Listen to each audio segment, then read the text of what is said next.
Hi, Wildcat fans. This is the Weber State Volleyball coaching staff. I'm Rylan Roberts. This is Jeremiah Larsen and Sammy Stewart.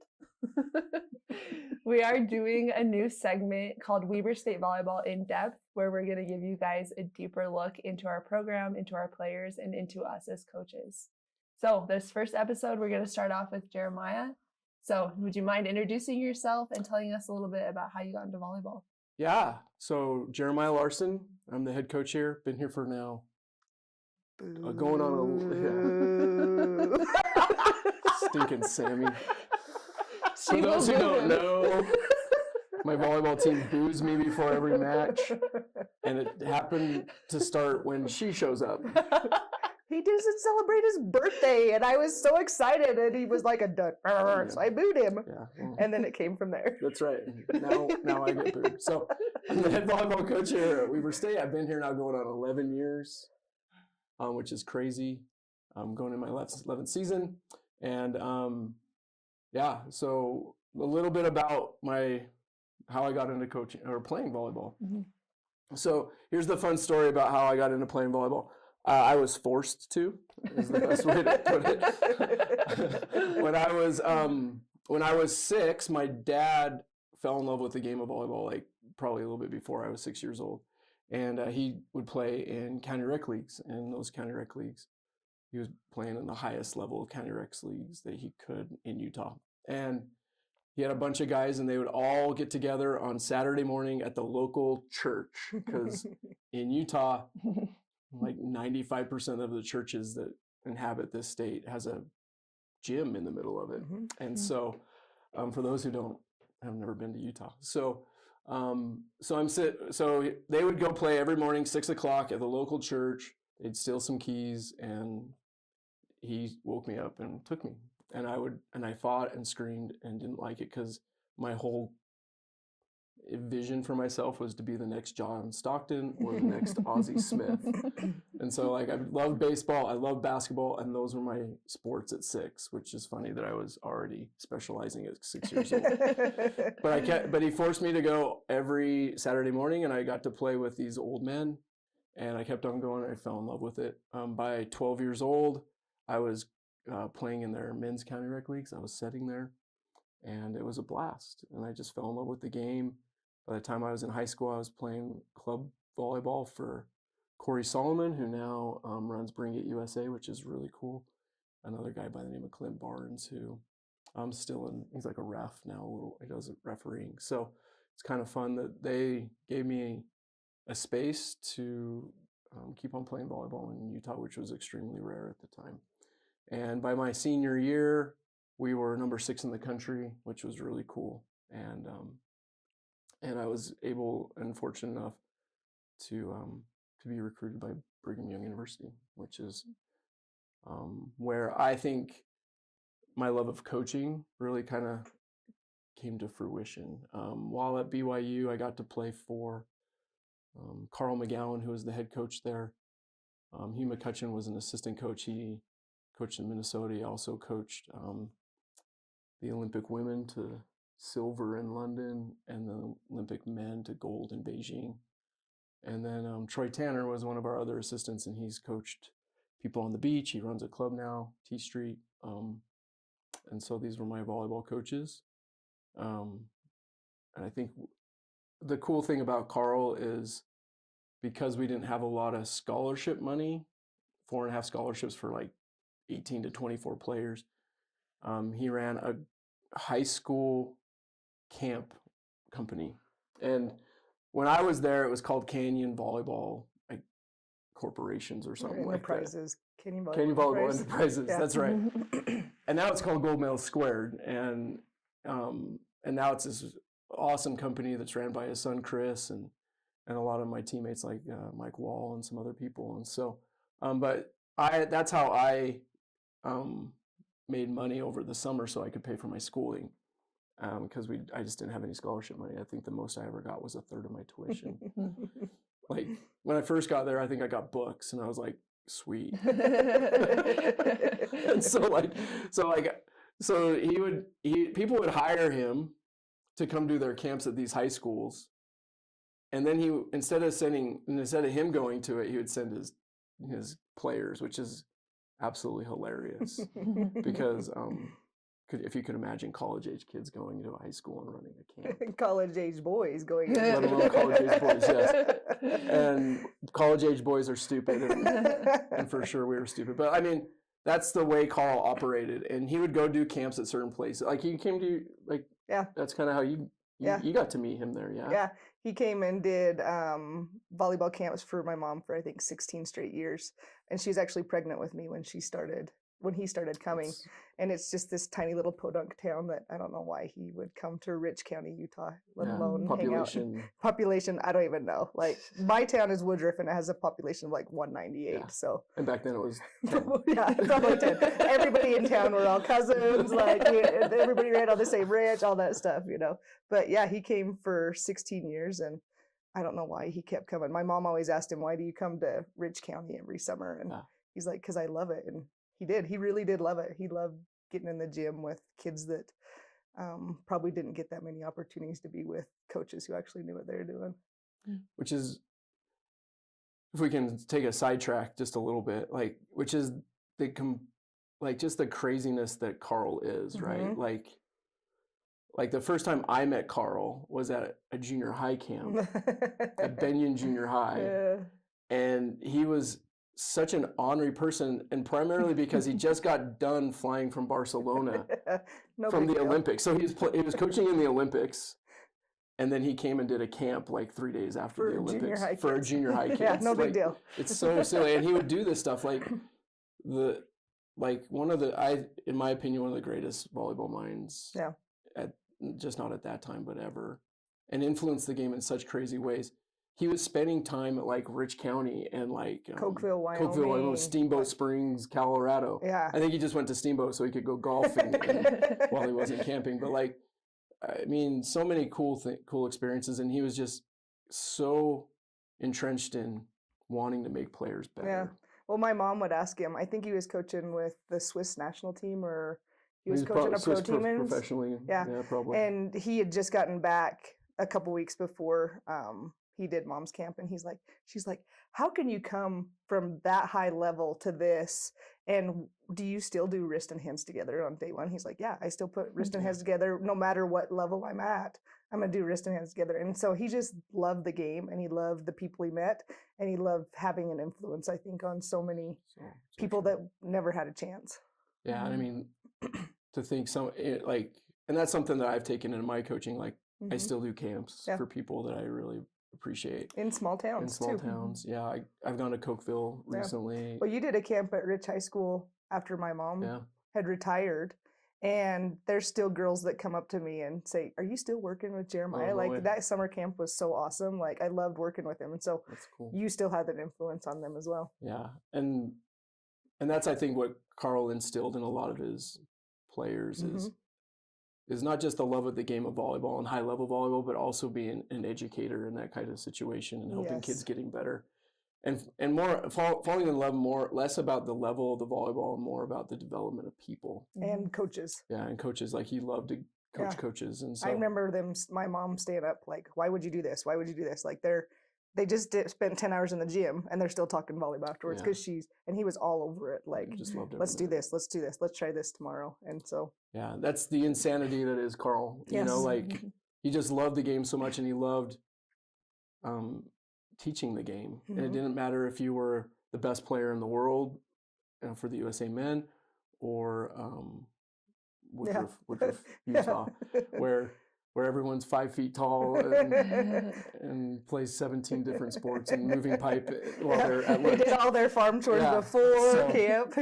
So like, anyway, so like, he made this company and he sent his volleyball players out there. So like, my first volleyball camp, which I think is that I ever did, it was me and Sean Olmstead. We were both like our first camps, and Sean is the head. Sean's now he's the head volleyball coach at BYU men, and he was the head volleyball coach for the women. And he was at Utah State, where you and I coached for a while. So wonderful college volleyball coach, and he and I went and did a camp in Cortez, Colorado. You know, and we decided who got the top court because it was our first camp ever by rock paper scissors, or what we called Rochambeau. You know, and so like, I lost, so I got the second court and he got the first. And so just such cool memories. But while I was doing camps, trying to make money over the summer, so because I do 13 of these things. Yeah. Every week I was to a different place. Next week I was in South Dakota, and then I was in. And they were 5-day camps, Monday through Friday. They were long days, Yep. and you had to drive Sunday to get and places. we got paid for gas. Woo, and it's like here's $350 at the end of the week. We want to keep it low so the IRS doesn't get you, And so like, but while I was out doing these things, I kind of fell in love with coaching, and I loved watching kids come in on Monday and leave Friday better volleyball players, better people, more confident in who they were and what they could do. Yeah. And knowing that I had a hand in that, and knowing that like they're now probably a little bit better volleyball players because of the work that they put in, but also because of the guidance I gave them. And so I just fell in love with helping kids get better. And and learning things that they never learned, and finding out they can do things that they never thought they could do, and so like I just fell in love with coaching at that point, and that's how I got into coaching. That's my playing story. So Can I ask you a question? I think you need to talk a little bit about your playing, and talk about your change from position. They ask you to change position, and then winning a national championship. I think that's a big part. Yeah. Of who you are. Yeah, it's a big part of who I am because I had to learn. Yeah. And I think learning is something that a lot of players struggle with right now. Like they don't really enjoy the learning process and feeling uncomfortable. So I was recruited as a setter when dinosaurs roamed the earth, when the rules were different. Yes. So I came to BYU and I set. And I left to go on an LDS mission for 2 years to Ventura, California. Yep. And then I came home, and I still remember my first meeting when I came home from Carl after he insulted my height and weight at that point, because that's how Carl rolls, right? Because you did come off a 2-year mission. Yeah, I came off a 2-year mission in Ventura. I ate tri-tip every night, and so I came home a little bit heavier than I left. And he said, I heard that you grew to be 6'4" and 250 pounds. I just found out you're just 250 pounds. And so I'm like, awesome, thanks, Carl. And so after he insulted my weight, he says, you're no longer going to set here at BYU. You are now going to be a libero. Or some people call it libros, right? Yeah. And he goes, libero. And I go, great, what the heck is that? And so he explained it to me, and I'm like, Carl, I've never, ever passed a ball a day in my life. I'm a setter. And he goes, yeah, you're going to have to figure that out. Yeah. And so that was like in September when we first got into school. Because you're a spring season. Yeah, and so we don't spring season. Yeah, so we're in a spring season. So like end of August, September, we're just doing open gym. Mm-hmm.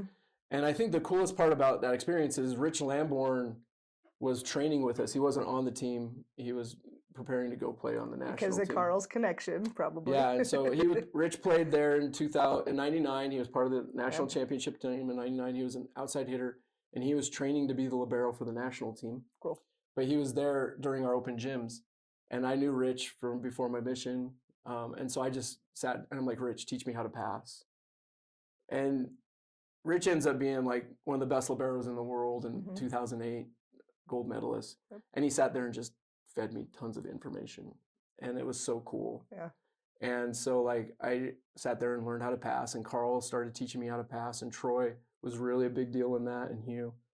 And but I had to learn a skill set that I've never learned before.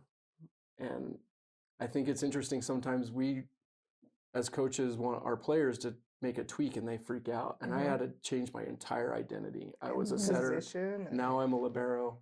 And I got to be pretty good. Like the irony of it all was in 2001,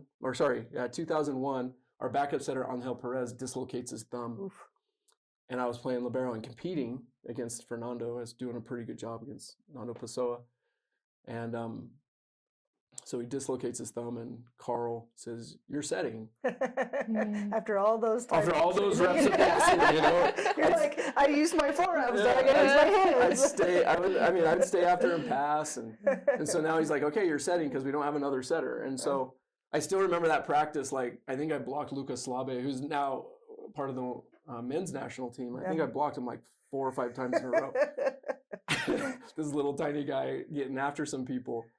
And then the next day I went to get some of my serving and receiving reps in, because after weights we'd go get some extra reps. Oh. And Carl's like, "What are you doing here?" And I'm like, "I'm here to pass." And he's like, "Yeah, you're not libero anymore." Redirect. You're now setting. I'm like, I just spent the last year and a half as a libero, and now I have to go set again. And so, I mean, I think the ability to be malleable and to be a volleyball player, and to also trust your coaches that, like, hey, we're going to train you. Yeah. And I had 100% trust in Carl's ability to develop me as a player. Yes. And so, so then 2001, I was the backup setter for Hector LeBron in the 2001 national championship. And I always joke that, like, I was the best backup setter in the entire country. But at the same time, completely terrified if Hector ever gets hurt, because I don't know if I could ever be as good as Hector, because he was the player of the year that year. Yeah. And so, but yeah, that's what I ended up my career as a setter. The next year, Carlos Moreno and I, who's now at San Diego, all these amazing coaches, competed for playing time. The coaching tree from Carl into college athletics and even further is pretty impressive. Yeah, it's kind of moronic. Like, we'll go out on recruiting trips and you see all your BYU buddies or a connection to BYU from the past. Like Kevin Hamler, who's at Stanford, Hugh McCutcheon, of course, Jason Watson at Arkansas. Yeah. Among many others, Luca, Rob Nielsen,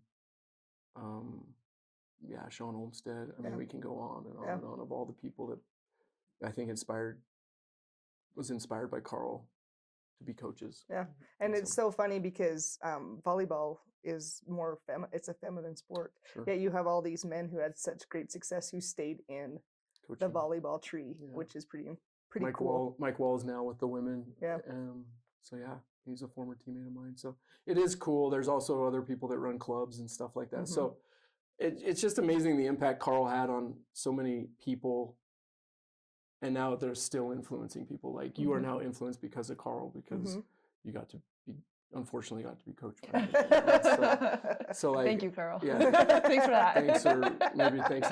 No thanks, right? So, but yeah, it's kind of a cool legacy to be a part of. Yeah. And cool to be in his gym for 4 years. And I just sat there and just was a sponge, and I learned. And then also him giving me an opportunity to hone my craft as a coach in this camp setting. Yes. So when I was done playing volleyball at BYU, I instantaneously got a job coaching club and coaching high school ball. Like, I coached at Lone Peak as an assistant for Coach Deanna Meyer, who allowed me a ton of freedom in how to train her players. Like, she trusted me, which I really appreciate. And we helped them win their first state championship there. Yeah. And Lone Peak ended up being a now team Lone that Peak is thrived in volleyball. Yeah, they're pretty dominant right now. So maybe we didn't do anything, maybe it was going to happen regardless. But like, I like to think that we helped get them there. And then I went and became a head coach at Brighton High School, and still did camps all this. I think I've done, at one point I counted 250 camps. Oh, wow. By the time I was done coaching high school ball. That's awesome. But I coached 3 years as a head coach at Brighton High School. We went 85-5 in 3 seasons, won their first and only state championship in 2006. And then my wife decided, okay, you're done doing high school and club because it doesn't pay at all. And let's see if we can get you into the college game. And to be honest, I was starting to get bored at that level. Like, I wanted some more challenge. And so luckily I got hired by Southeast Missouri State University. Renata Hurd hired me. I don't know why she hired me. Like, if you think about like how things work, like, I didn't know her and she didn't know me. I threw an application out. She brought me out on a visit and she hired me. Like, it doesn't make sense. Yeah. And so, but she once again gave me freedom and an avenue to learn how to recruit, gave me a space to try new things in her gym. It was very, like, she wasn't like this micromanager, it's my way or the highway. Yeah. I had to prove why we were going to do those things, which I think is what all good head coaches should do. And so she luckily gave me the space. And then I went from there to Missouri State as an assistant coach under Coach Melissa Stokes. And at Missouri State, she gave me, once again, freedom to do certain things. She said, okay, you're in charge of the setters, go run amok. and she trusted me there, and we were really good. And we went to the NCAA tournament, and then Grayson DeBose hired me at Utah State for 4 years.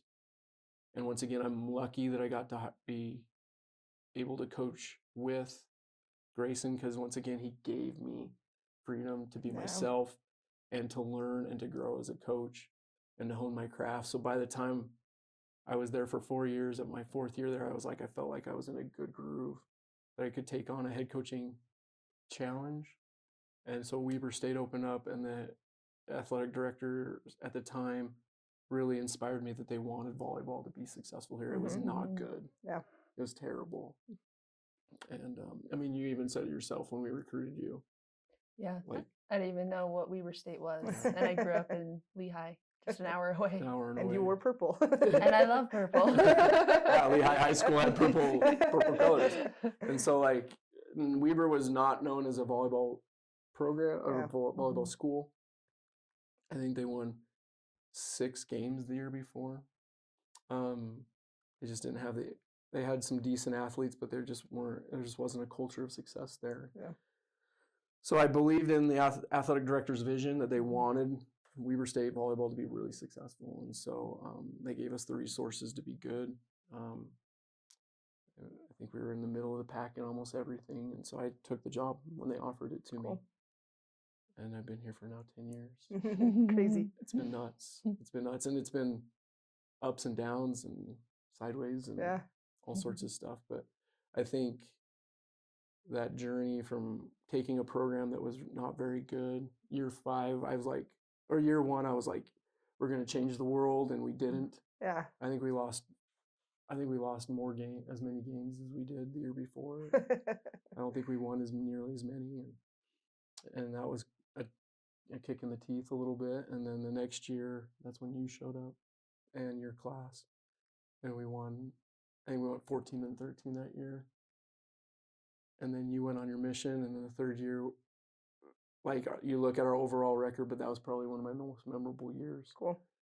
Primarily because of so much of the adversity that we had. I think we had at one point 10 healthy players on the roster, which is difficult to play 6-on-6 with. Yeah. So once again, I had to learn how to coach different, right? Because the way we coach in our gym is very game-like. Yeah. We play a ton of volleyball. Yep. And so we had to find a way to play volleyball with 10 kids and be able to break it down a little bit. But it gave those young kids an ability, like a chance to grow as players. And it was cool because we won, I think, 6 of our last 7 or 8 games, and we made the conference tournament. And from there on, we've just been kind of a steady force in the big sky. Which is awesome. Yeah, super cool. And it's been a really fun journey, and I've just really enjoyed the journey that we've had. But I think the thing is not so much the wins. Yeah. And we talk about this a lot, right? Like, the wins are nice. Well, the wins make sure you have a job and they're fun and stuff. But Yeah. there's so much more to it. Yeah, I think the wins appease the athletic director gods, right? The contract gods. The contract gods. They're like, hey, we feel like we can keep you here. And so, like, winning championships are fun. Yes. And we've won 3, and so it's been fun. But the thing that I still hold on to is the things that I hold on to with my teammates. Yeah. Just a couple, like a year ago, actually about 2 years ago, I was able to go back to BYU because they put the team I was on in 2001 into the Hall of Fame. Mm-hmm. And then just recently, we had an alumni weekend, and it's such a cool experience to walk into a place with teammates and never miss a beat. Yeah.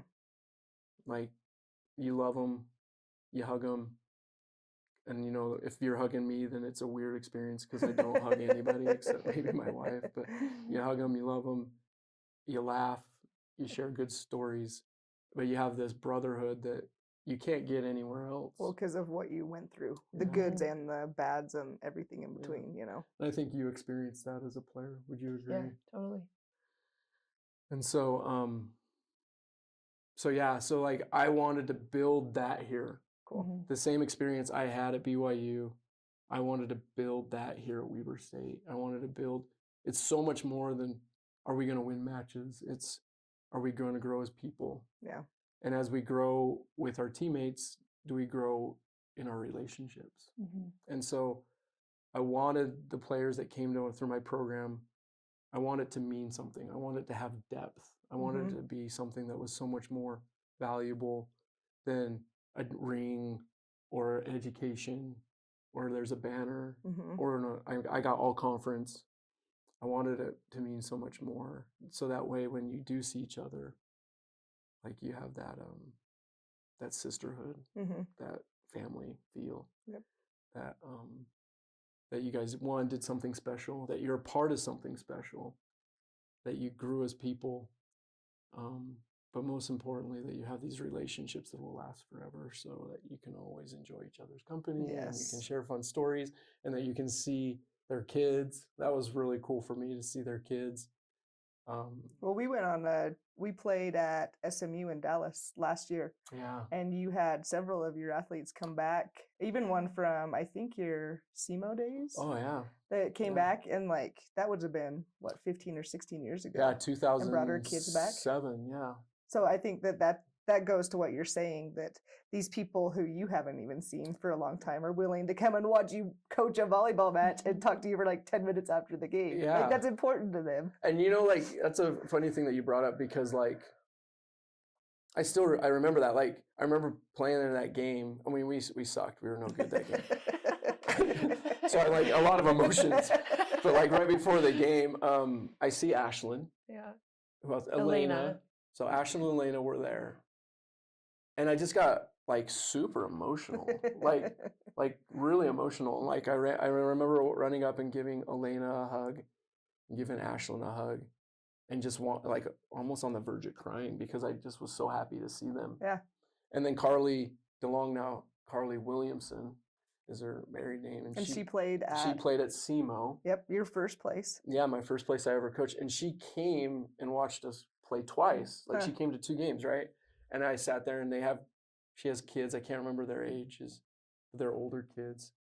And I saw her husband and I just sat there and chatted with her after the games. And like, those are the things that, like, I think sometimes as coaches, especially in college athletics right now, where the relationship between coach and player and coach is much more transactional than it has ever been. Yep. And we don't have to change because the way college athletics is changing. I don't want to change. I want to be able, because when things are tough, like a text from an old player, or seeing Ash and Elena and Carly. Yeah. That reminds me why we really coach, why I got into coaching to begin with. And even to this day, like I went and did a camp in Washington and when I was at, I think, Utah State. So and over 10 years ago. Yeah, and one of the players ends up playing at Minnesota. She calls me over Christmas break. We're driving through Ogden. Can I come say hi to you? It was so random, right? So you only coached her in a camp, not even immediately. Yeah, and she's like, but for some reason, there's a relationship we gained. And so, like, this is something that coaching and coach-player relationship, like, you can't get anywhere else. Like, when do you ever spend a week with someone and you form a bond with them that, like, goes on for 15 years. 15 years later, they're driving through Ogden and they want to say hi to you. Yeah, I remember he's at Weber State. Like, we need a pit stop. Let's go hang out with Maya for 15, 20 minutes. It's so unique. And so, but the way college athletics is ebbing, it's ebbing into this transactional relationship. And I refuse. As long as I coach, I will never have a transaction. I don't want to have a transactional relationship with my players because of the moments where I see Ash or I see Elena and I get emotional. Yeah.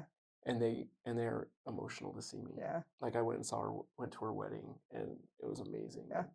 And to bring you back as an assistant coach. And for sure that's weird to see me as a coach and now as a colleague in some way, shape, or form. And so like these are the things that I like to think that our program is about. Yes. And that what we've created over the last 10 or 11 years. Yep. That is unique that creates depth into our program, which is so much more than, are we volleyball players? Yeah. Are we winners? Are we champions? But like, what type of people are we? What type of relationships we have? So Yeah. Cool. so that's the best way I can explain how I got into coaching, my playing experience, why I do what we do. I think the more you understand the coach's why, the more you understand why he coaches that way, why he's tough on his players, why he pushes them, why he helps them grow, why they spend till midnight working with a kid that's struggling Multiple times. And so we are more than just coaches, and the players we coach are more than just players to us. Yes.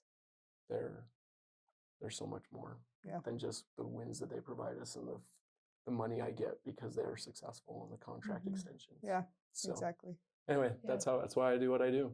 All right, thank you, Maya, for sharing, and thank you guys for following along on our first episode of Weber State Volleyball in Depth.